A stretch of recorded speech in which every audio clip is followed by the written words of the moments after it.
my name is Amy Pennington. I am an interviewer for the Public Library of Cincinnati and Hamilton County.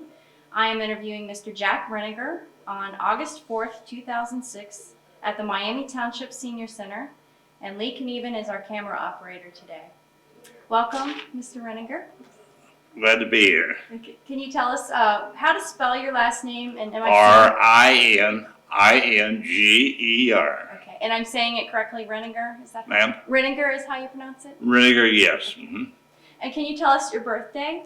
My birthday is January 19th, 1920. And your war and branch of service and the rank you were. The war, I'm a little bit hard.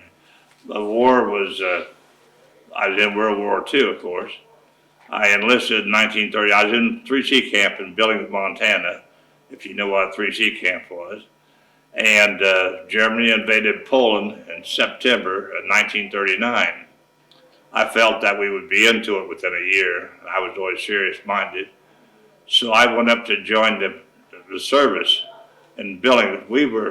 Our 3C camp was controlled by the Army post at Fort Missoula, which was an infantry post. So I checked it, and at that time, believe it or not, they had a limit on the height in the Navy and Marine Corps of 6'2", and I was 6'5".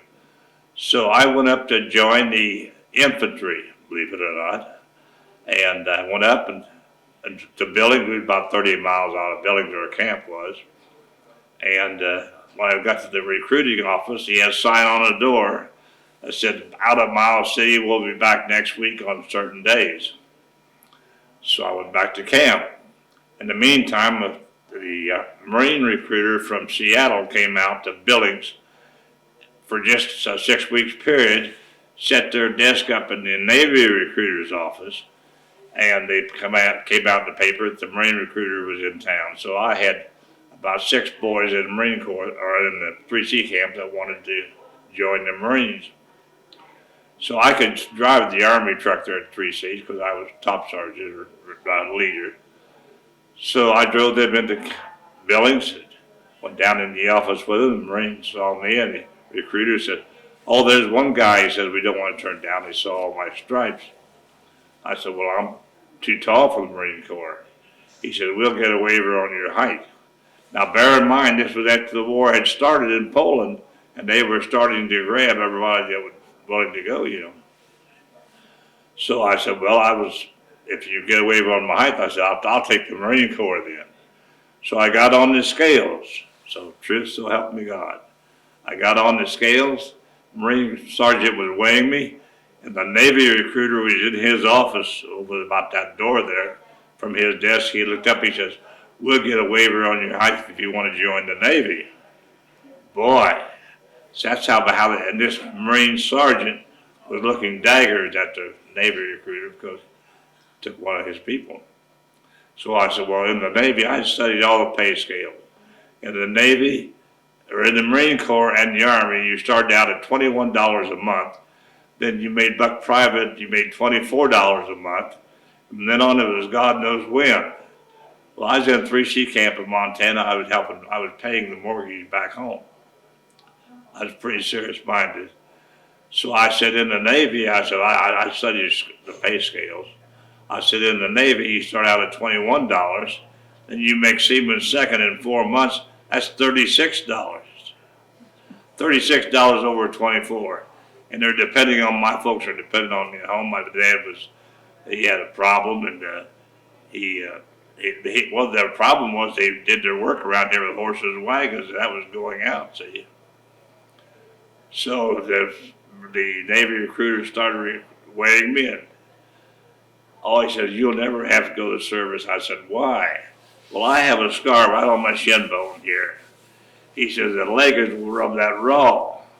Well, I was very disappointed. I'd let him know I was disappointed. I said, "Well, I wanted to go.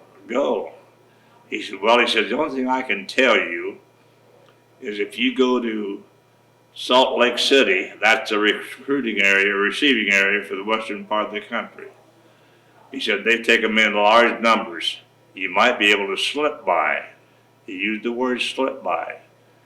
Of course, I had to pay my own way down. Otherwise, they would have paid it. So I went back to camp and got my nickels and dimes together, and in 3 or 4 days, I got to leave, and I headed for Salt Lake City. I got down there and I passed it. And every morning we had drills with layers on. And what I would do, I would get up before we had, reveille. I would get up before we had, time to get up. And I would get up, I'd wrap bandages, my handkerchiefs around my leg here. Then I'd put my leggers on over top of it. Then when the chief come in, the man that drilled us, he never knew what I was doing. So anyway, I drilled, I don't know, it was 2 months or something like that. No problem. So I got out and went on aboard ship in January 1940. We went on maneuvers in April 1940, then 1940 in April. And we got orders to go on to Pearl Harbor because the Japanese were on the move. And so we went to Pearl Harbor, and I stood my first wheel watch that night on the wheel of the ship, steering it. And when it was a storm, and when you go down like this here and you come up, my ship was going this way, and some of the other ships were going that way. And of course, to give me orders to 15 degrees, right, rather than bring it around. And I'd go to the wing of the watch call, I'd heave my cookies over the side. I was sick, but you had to do your military duties. So I got over the seasickness and fine. What ship were you on at that I was point? on the Vestal, VEST. I think that picture that I gave you, named that, showed them being pulled out of we were tied up to the Arizona, and we got hit twice there. I was very lucky, if you want to get onto that part. I was down the second deck, hatch was open, and this was Sunday. The boatswain mate passed the word over the PA system, all hands to quarters. We never had quarters on Sunday. That's just where you fall in with your group and get the orders for the day. And Sunday was a holiday. I mean, we took it pretty easy on Sunday in that respect. So first time in my life I had ever ran the quarters, and I ran the quarters. I went up the ladder, and when I got out on the top side, slugs start skipping off the deck on each side of me. Now this man, if he'd ever been, remember when he was a kid, if he ever skipped rocks on the river or on the water, you know how they skip off. Well, these slugs, tracers, on this side of me and this side of me. Now between tracers, you always have a row of shells in there that's going to, these tracers are merely to show the man shooting where he's shooting at. So anyway, I wondered why. I didn't wonder then. I looked up and I saw the tracers and the plane dove down. I seen the red ball on the right wing. Then I realized we were at war with Japan, and I didn't want to go to my quarter station. I had to go to my battle station, which was general quarters. So they made the mistake there.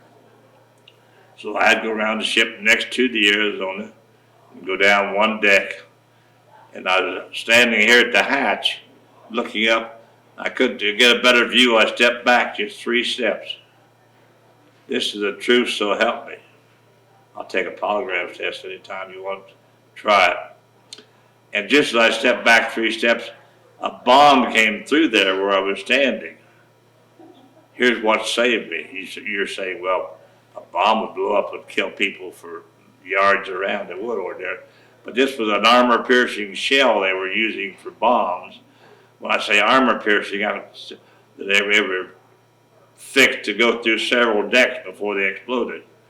Because these battleships had a thick deck, very thick deck. And they were going after the battleships, and we were in the way there, of course, right next to it. And just as I stepped back, while somebody went by me, and there was this bomb, and she went down about 4 decks before it exploded. Now, there were little pieces of metal flying off as this went by because it pierced several things in metal flying. Because I had a fellow below, 1 deck below me. He got 1 piece of shrapnel between the eyes, just a square between the eyes. And he was coming up a ladder, that was the only piece of shrapnel hit him. That was flying off the side of the ship. And I hated that because I used to box, and he always bet on me. He was from Wyoming, and his name was Jones. And so I felt that between being strafed on top, I went back later to see what happened on the top side, why my leg wasn't cut from under me. And a bollard on the ship is a steel post about this high, about this big around. They put their lines around that to tie the ship to the beach, or if they're on that side, but it wasn't on that side, so we didn't have no lines around it. There was a row of indentations in this steel bollard that I'd been running behind, which was, I couldn't have been running behind over a few seconds because I'd be like running behind that chair there. I mean, how long are you behind that when you're running? So that the steel bollard has a row of indentations that would have cut my legs from under me. And of course, that close call and the one where I stepped back and the bomb came through was my two closest calls that day. And I think you got a picture showing our ship being, we don't show the tug is pulling us out, that's on the other side. I think we got underway too, got a little steam up. That we were sinking and had to get into shallow water. The reason being they didn't want to clog up the harbor with ships that the other ships couldn't get out. So we were fast trying to get out of the way, and we moved over to the side. And we got over in shallow water. We got out of 45 feet of water into shallow water before we went down. But I got to tell you what got us there. When the Arizona blew up, our captain, Kazan Young, was blown over the side on our ship. He was blown off the ship into the water. I don't know how far out he was blown into the water because I was down on deck, you remember that. He swam back to the ship, climbed the ladder, and gave orders to beach the ship as we were sinking. One guy had to cut the line between us and the Arizona. We had rope, when I say lines, I mean rope. Cut it up, was tied up to the Arizona. And we had lines running across the Arizona where guys that hands were burnt so bad, we saved, I don't know how many. They came across that line, and they, with their hands just burnt so bad that they blistered and everything, but they can't let loose because down there there's oil on the water and it's on fire. So those poor devils going hand over hand. From here, I don't know how far, maybe 30 feet, something like that, but think of even taking hold of a rope with your hands in blisters and just burning and have to, hand over hand to get to the other ship. So we did save a few of them. And the Arizona that went down, we had the Oklahoma turned over. That was a battleship. And we could, of course, when you got turned over, you got the bottom of the ship was way up here, and the top of the ship was way down here, below the water line. So we could hear tapping. I say our welders could hear tapping. We don't carry welders too on our ship. And they could hear tapping, and I keep saying we, but I did play a part in that. I want you to know that. I wasn't that big hero here. These guys was a hero. But they were able to cut holes into some of the places and get some of the guys out. But that was only the top deck. The rest of them clear down here, they couldn't get them. Later on, when they got their ship turned over, I don't know how long it was after that, because after we got straightened up so we could go on south, we went on south. But it must have been a year, maybe 2 years before they could turn a battleship over. You got to put wires on there, you got to put cables on there. They tell me that when they turned this battleship over, they got down in some of these watertight compartments inside. Some of these boys, sailors, had marked on the bulkhead. I'm talking about the wall now. The ball, I say bulkhead. Some of these sailors had marked on the wall, bulkhead. They figured that some of them had lived almost until Christmas before they died. That's 18 days without food or water. Almost. I don't want to say almost, I don't know. It's been 15, 16, 17 days. Couldn't have been over 18, but can you imagine dying out of those circumstances? Well, I want to tell you the reason I'm so talkative now about it. I came home in 45. My mother and father never asked me a thing about the war. I think they was told not to. And I never once sat down and said a thing to them about the war. They both died within a week apart. And 10 years after I come home, but not when I always regretted that. But we got to talking, some of us, and several, someplace other than around here, that we were criticizing the schools for not teaching anything about those wars these kids grew up with. They might not even want to fight for their country, not knowing what would be at stake. So we decided if were going to criticize the schools for not telling about the war, not like they should, we had no business to criticize them because we was keeping quiet. We wasn't talking. So after that, needless for me to tell you, I became very talkative about the war. I've given maybe 65 or 70 talks. I've talked as far as Franklin County High School down in Kentucky, where they have a ROTC group. I've been 3 cemeteries right in Spring Grove, Maple Grove, and up in Ross, and the Please Church of Christ, and the church up on the hill here, called Methodist Church. Sometimes I have a little trouble remembering some of these things, you know. But so I've given probably 65 or 70 talks. I've kept track of them pretty close, and I've written a book called My Odyssey, and I sent a copy to President Bush, and he sent me a letter back. A short letter, not a long letter, a short letter. He was preparing for the invasion of Iraq at the time, but he did send me a letter back. And I had a copy of the letter, a copy of the book. I sent the book also to Judge Rosen, Jack Rosen in Cincinnati, and Rebecca Grappy, our present recorder in Cincinnati, there at the courthouse. I was the trustee here for 20 years, Miami Township, and she was my clerk.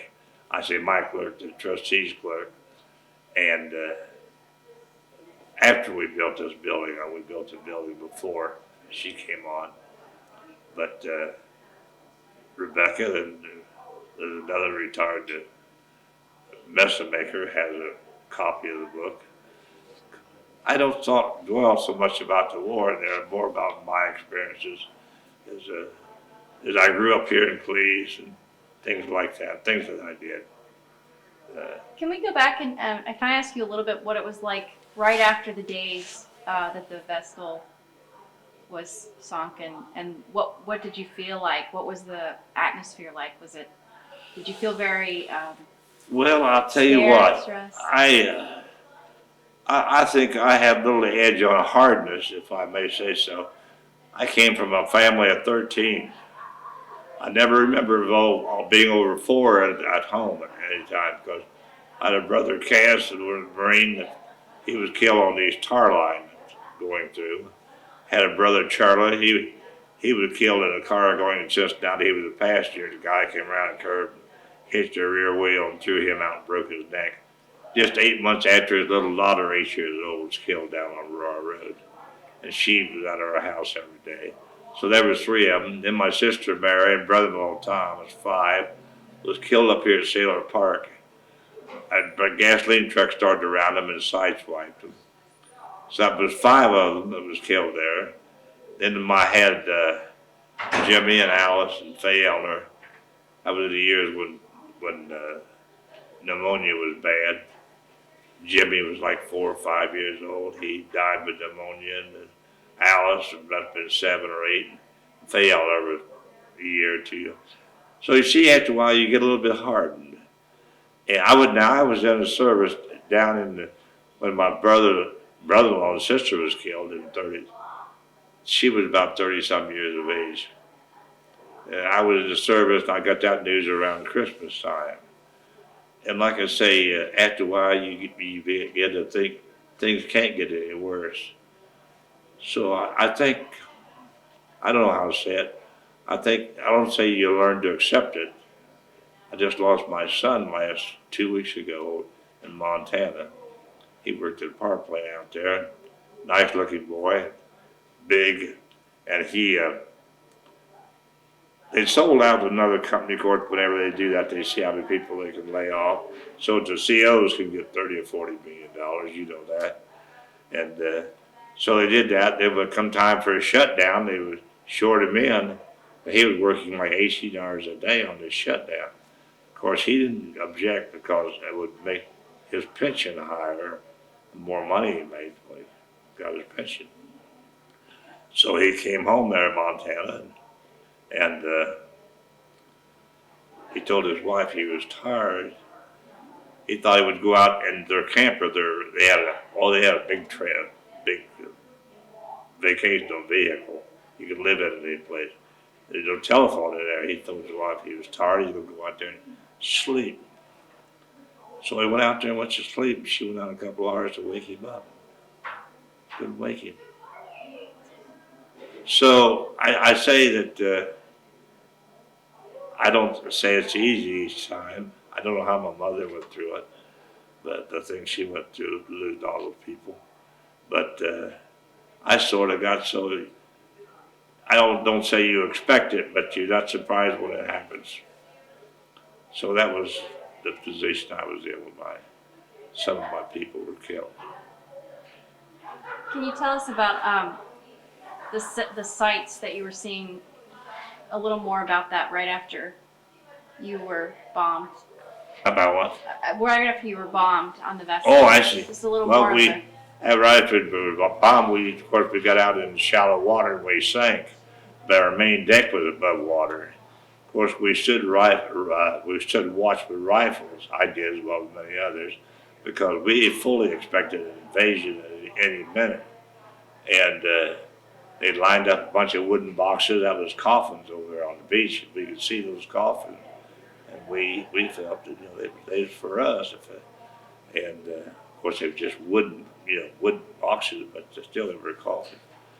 But luckily for us, the Japanese never came back there. So we had to take our turn. They let the bigger, more important ships get into the harbor first. Well, when the war broke out, the Pennsylvania was in dry dock. The K's and then down, those two destroyers were in dry dock. So we had to wait till all that mess got cleaned up. We had to wait till those other ships got hit. The Oklahoma with mine layer was turned over. And of course, the Oklahoma was turned over. They didn't do anything right then with it. But we had to wait till about February before we got into dry dock. And the day we was going to dry dock, my brother came out there. He was in boot camp in Chicago when the war broke out. And some kid come to him, another kid underage, when the war broke out, and said, let's go tell him how old we are. My brother said, no. He said, I enlisted for the purpose of staying. So the other guy, they kicked him out. So I was told back in the States. My brother came out there. He was working on an oil tanker. And that was dangerous because naturally a submarine was looking for all the oil tankers from the States coming out there, because if we couldn't get the oil, then we couldn't operate. So when he got out there, I got him transferred to my ship. I was second class petty officer at that time. And we got it our way.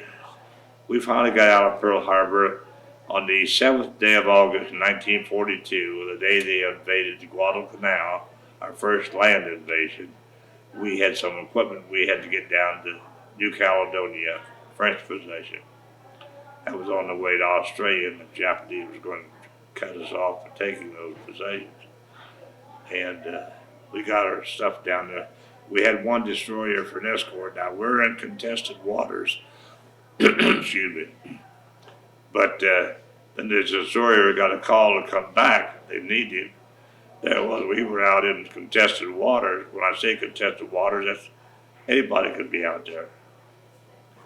So it was kind of hairy for a while until we got to New Caledonia. We got underway. After we was there, we buried an officer there. And it was the most funniest, strangest feeling I ever had. This town of Noumea, set like on the hillside, in a valley on the hillside. Had a nice harbor there. All the balloons were up in the air to keep any bombers from coming down low. And we were going to bury this officer. Nobody got to go ashore there, but I did.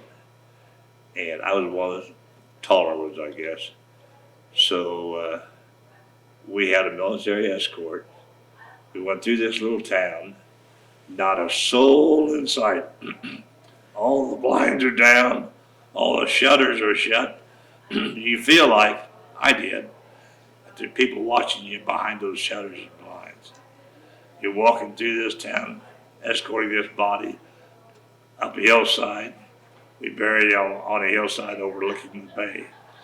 They come back, coming through a town where you feel like there's people there, but you don't see them. You see the shutters all closed. You think you see a shade or something move back a little bit. But nobody shows themselves. They didn't know who he was or what he was, I guess. So that was a very fun feeling. So, like I say, we got out of there. We started moving up the Allen chain.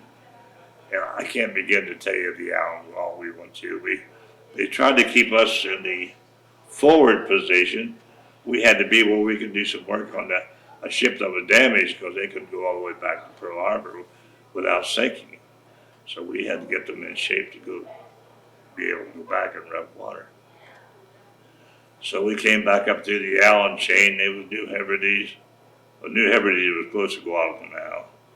It was Tonga. I don't remember it all, to tell you the truth. I can tell you this about Tonga. A lime tree in Tonga is like a real thorny bush, about 18 feet high, about maybe that's ceiling. And the bushes, the limbs, got all just full of thorns. But if you crawl on the ground back to the tree, the main part of the tree, you can climb up it. So they called me Cowboy, my buddy Rawhide. He was from Nevada. We used to box all the time, you know. And nobody crossed us up. They respected us. But anyway, Cowboy and Rawhide, myself and my buddy, we went over to gather some limes. I just said, in this jungle is what it is. No, it's just jungle, Bobby. I get down, I volunteered to climb the tree, so I crawl on the ground so I could get to the tree because limbs come out clear down to here. I climb up the tree up to the top, about 18 feet. But remember, I told you the limbs are all full of thorns, and the limb broke. And I fell 18 feet down through a thorn tree, you might say, to the ground. Wearing a white hat, if you can imagine what it looked like. My face was all beat up, scratched up. We got our line, went back to the ship and got on the motor launch. And we had our ship was sitting way out in the water. We seen the officer on the deck. He had that big spyglass looking, watching us come in. His name was Smith, his chief warrant officer. We got to the ship, why? He liked Rawhide and I, because we did our job. We was very, very patriotic. We didn't give nobody a lip. But we had a job, we were rated, we got our job done too. So I went up to him, and the proper procedure when you go aboard ship, I request permission to come aboard, sir. Then the officer on deck will say, permission granted. That's the procedure right there. You request permission to come aboard, he gives you permission, then you come aboard. And he looked at me and says, Cowboy, says, what in the world ever happened to you? My face was just, I was afraid he thought I was chasing one of those native girls and caught one of them. I didn't want him to think that, because I was true blue, no kidding. And I said, well, Mr. Smith, I said, I climbed up to the tree. I said, it wasn't to climb up the tree that caused me any trouble. I said, it was my descent on the way down. That old pup started to look at me and just laughing. He was just 40 years of baby. He was the officer deck. And I looked like I'd been through a war, right? Just scratched all to pieces. So I give talks around. I've been up here at Coleraine High School 7 times. I don't know if you know where it's at or not. And And you still got your limes. And you Yeah, still I got the lines. yeah. And I had these kids, Jason Atkins is the one teacher up there, I think, in history, if I remember right. He always had me up there. And these kids, they always want to hear the stories about, they want to know what happened during the war. And that's one of them that he's almost insists that I tell him how I lost some blood. But I was very lucky. I came back in 43 for a new ship. So you got, whenever you commission a new ship, you can't have all new men on there. You got to have some old souls. I was considered an old soul, first class petty officer. So I came back on a merchant ship. What ship? What was the ship called? And What was the name of the ship? the new ship that I went on, the Hector, Hector. Hector, Hector. And I was on this ship coming back, and we had all kind of people coming back on this merchant ship, and there was a merchant crew on there. And on this merchant ship, you had, well, I had one big guy, a black guy, and he had arms on him like stovepipe. He likes to stand around and roll up his sleeves in front of everybody. Of course, I'm the kind of a guy that would challenge someone like that.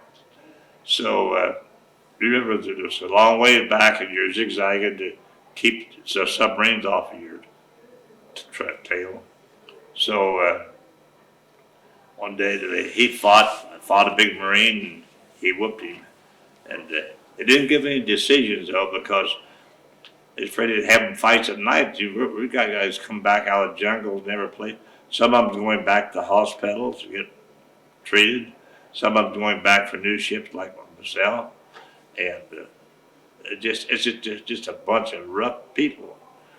And this one fight I watched, the Marine, I mean, this big guy, he had worked out in Bob Pasher, who used to be a well-known prize fighter, and he was a Marine, and this here colored guy whipped him. Well, old dumb country boy me, malaria was working on me. I was down to about 170 pounds. That black guy would weigh. You had malaria. Yes, the black guy would weigh 215, something like that. And I walked over to the ship's officer and I said, "I'll take Joe on there." His name was Joe something. I said, "If you want me to." He looked at me and said, "You mean you would take it out of the well if it's hard with him, you know?" So he went over and told the big guy, who always roll up his sleeves, because he'd whipped the Marine the day before, and I know he whipped him pretty good. And now I wasn't brave, don't get me wrong, I was dumb. Wasn't brave, just dumb. Well, didn't have sense enough to be afraid. And so the next day they paired, he and I. And we met in the center of the ring. The black guy, the first thing he said was, "Let's take it easy, huh?" I thought, oh, he's a little bit leery. Whenever somebody challenges you, you know this, if somebody challenges you, you're wondering, what's this guy got? It's going to put you on guard. I'm real cocky. I said, "Any way you want it." That's what was my answer to it. So we went on to it. We fought. It was pretty even fight, but at the end of about the third round, he thought I'd give him confidence. I just hit him like he thought I had him going to. And he got pretty cocky. He tried to lay me low, but he didn't do it. So after the fight was over, of course, they had no decisions because they didn't want any trouble out of the crew. So I walked over to the ship's officer. I said, "I'll fight him every day coming back." I said, "Main event, do you want me to?" He said, "You will?" I said, "Sure." So I want to get back at that guy. So the next day we met in the middle of the ring, and the whole crowd was cheering me on, Marine, everybody. And well, I'm telling you the truth. I know it sounds like a story, but I'm telling you the truth. You can ask my wife about it, she's heard about it. And the day I took him on, the second day, I threw leather just as fast as I could, because as you know, the best defense is a good offense.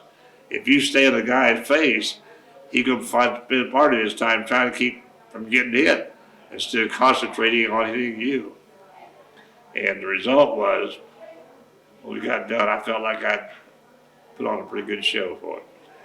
And I went back and I told another guy coming back off my ship with me that was going for new construction. I said, "He won't be up here tomorrow. He'd be up there dancing around in front of the guys, rolling up his sleeve.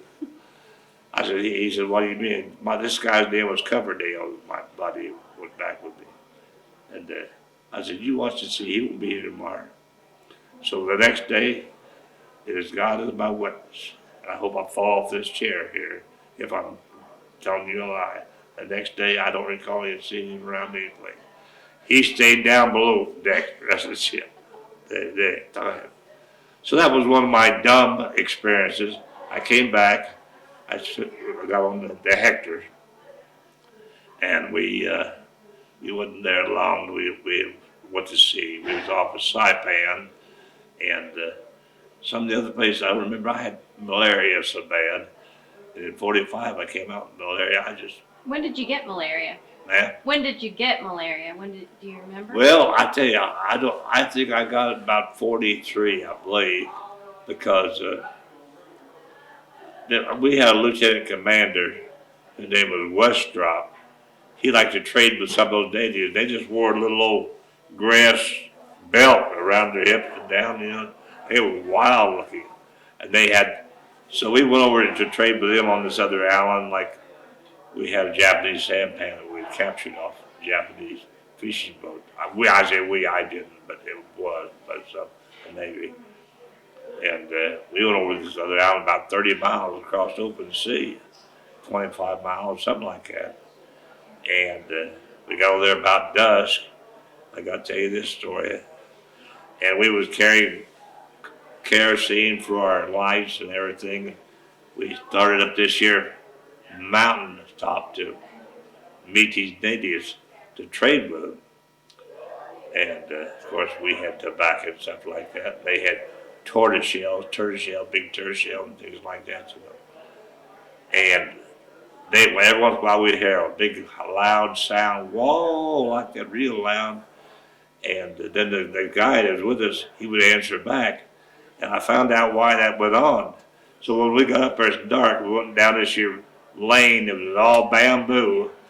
And got in this here big hut, the real skulls on the shelf there. They had a open fire there. I found out why this here message was going whoa back and forth. They got their women all out of sight before we got there. Yeah, they want a female in sight. They got them clear out of the way. So that's what they're doing, is passing the word. And so that, I gotta tell you, there's a little more to that story. I got thirsty on our little boat that we had. I grabbed one jug there. I thought it was water, and I turned it up to the canteen and gargle. Well, going down, it felt cool. It was kerosene. Now I want to tell you something. Now, if you have children, they ever drink kerosene, don't worry about it killing them. But you won't have to give them anything for a physic for a long time after that. So that was one of my experiences I had to take. So I met a guy on this ship. His name was Al Bafford. He used to wrestle. He was like a big, tough wrestler. He wrestled. He come in during the war, you know, and he's on this new ship. He wrestled under the name of the first Canadian from Montreal, and he had a pretty good reputation, and he liked what I was able to do. So he wrote a letter. Now this is during the war, to a promoter in South America, asking if we could come down when we got later on, you know, after the war. And time went on, maybe, I don't know, 3 or 4 months. Here come a letter back. Had the station area, this big arena down there and everything. He said he'd be glad to have us down there. So we thought we were going to go down after the war, but during the wartime, you don't stay in one place very long. I lost Al Bafford, he lost me. He went one way and I went the other, so it never materialized. But probably for me, it's just as well it did materialize, but I probably got some holes, big rough guy that probably broke my neck. But that was all my experiences growing up. I mean,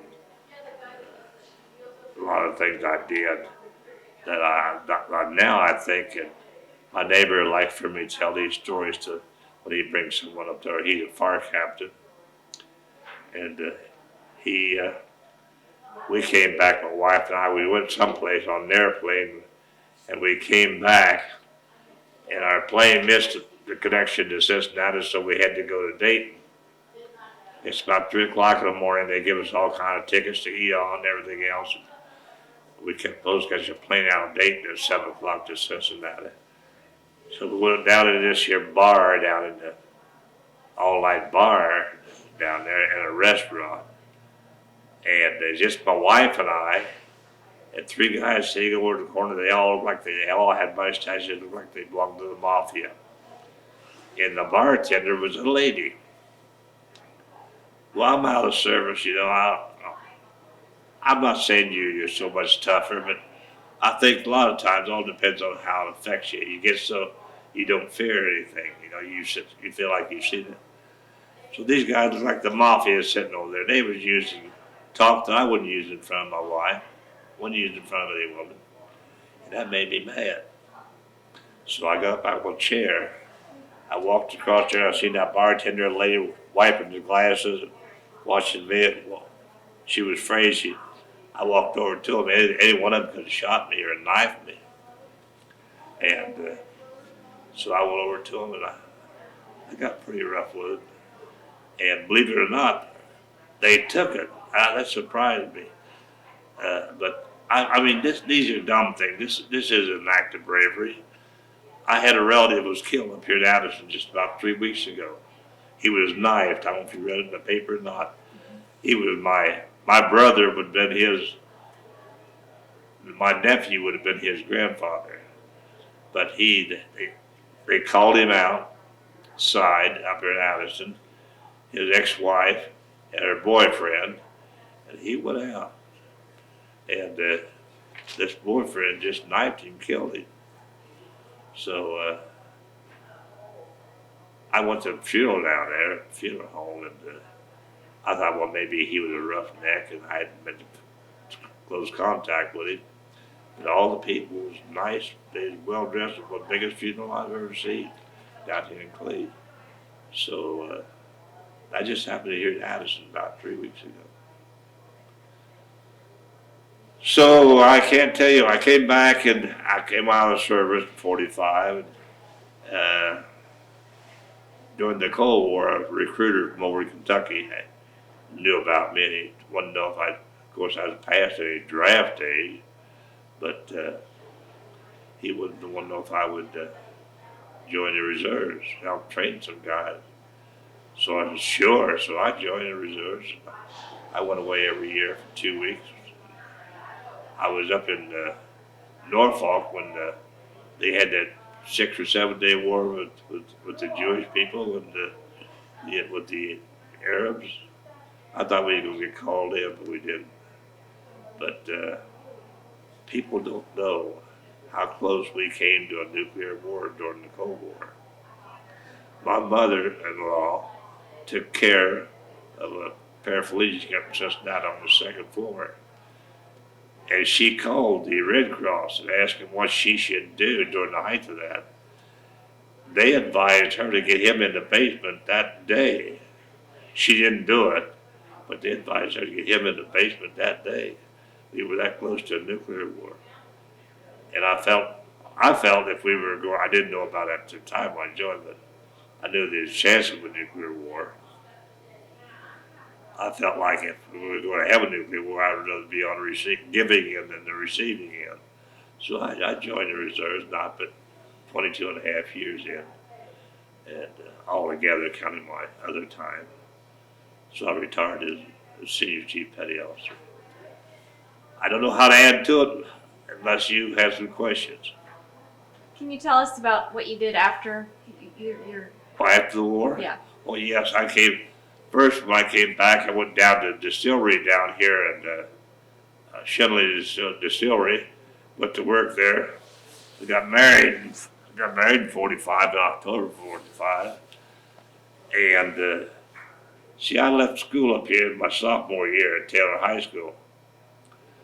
And I went up to Cincinnati when they had this on-the-job training. You see, they had this office set up. And I thought, well, I'd take this on-the-job training and better myself. So they had me in there for about 3 days testing me. My wife, she out sitting out in the car, and we come out, eat together. And when I got done, they said my best field was mathematics. They recommended I become an estimator. Well, now here's the program. The program, you start out about $40 a week. And I was making about $60 a week down to this salary. It's awful hard to take a cut. So I turned it down. But they said that I have the equivalent of a high school education. Well, to me, the equivalent doesn't mean anything. I think either you happen to get it or you don't have it. So after I became police chief, I enlisted in this American school in Chicago, and they wrote back to Taylor High School. Of course, my sophomore year, the first semester, I had to go back and start at the very beginning of that. So I did 3 years of work. And in 27 months, I did the 3 years of work and got my high school diploma. This is while I was police chief. I could have graduated with my son up at Taylor High School because when I got the diploma, but I felt a little bit odd about that, so I didn't do it. I wish now that I had it. The only thing I say about Taylor High School, I represented them 2 years, Memorial Hall down in Cincinnati. And the spelling bee, I was considered pretty good at spelling. And I did go down and represent Taylor 2 years down there. But then you have to be, after I worked at Shenley for a while, then I became a police sergeant. And I was sergeant for about 3 years. Doc Smith died, the chief, and they appointed me chief.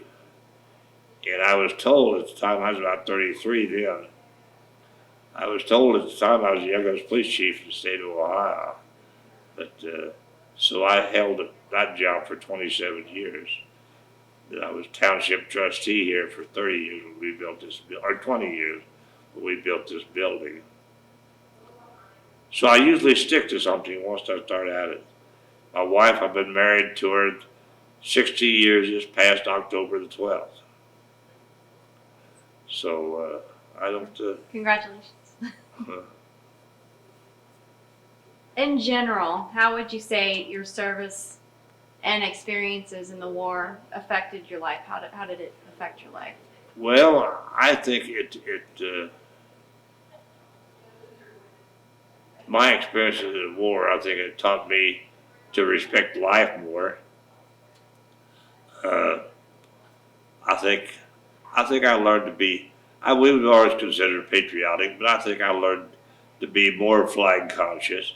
I put that in my speeches when I talked to various people around the country here, and I talked to the Kiwanis and the AACP, or the American Association of Retired People, in churches and schools.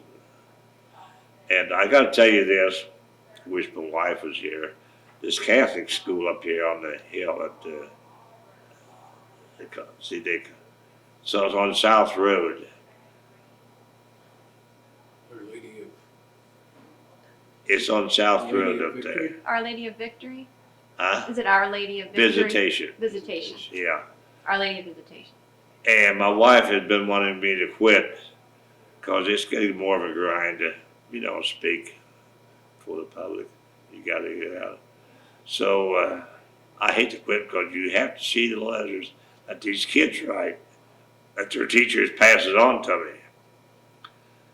My last group of letters I got from Jason Atkins up at High School, Coleraine School, and there's 4 different kids in there that told me, this sounds like I'm bragging, but I got to tell you this, how awesome I was.